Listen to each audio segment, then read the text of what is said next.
সাফি technique এডুকেশনের পক্ষ থেকে সবাইকে স্বাগত। পঞ্চম শ্রেণীর গণিত পাঠ্য বইয়ের শতকরা অধ্যায়ের নতুন একটি পর্ব নিয়ে হাজির হয়েছি। এখানে আমরা 2 নম্বর অঙ্কটি সমাধান করেছি। শতকরা মূলত এমন একটি ভগ্নাংশ যার হর সবসময় 100 থাকে। এখন আমরা এই অঙ্কটি দেখাবো। রবিবার কোনো বিদ্যালয়ে 80 জন শিক্ষার্থীর 30% অনুপস্থিত।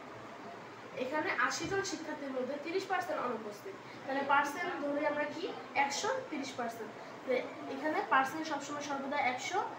তাহলে যদি এখানে জন হইতো তাহলে 80 থেকে 30 জন বিয়োগ করলে উত্তর বের হয়ে যেত।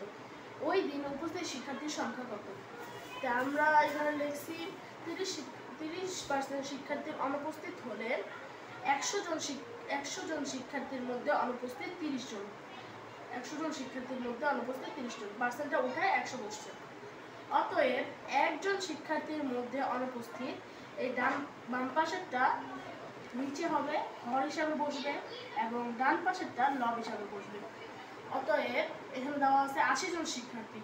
80 জন শিক্ষার্থীর মধ্যে অনুপস্থিত 100 ভাগ 30 গুণন 80। 80কে আমরা 80 এবং 100কে আমরা 20 দ্বারা ভাগ করব। 80কে আমরা 20 দিয়ে ভাগ করলে 4 20 80 4, আর 100কে আমরা ভাগ করলে 20 দিয়ে 5, তাহলে 5। এখন আমরা 5 দিয়ে 30কে 30 বাকি আছে, 30 5 একে 5 5 6 30, কারণ 6 গুণন 4 6 4 24 24। অতএব এখানে বলছে ওই দিন উপস্থিত শিক্ষার্থীর সংখ্যা কত?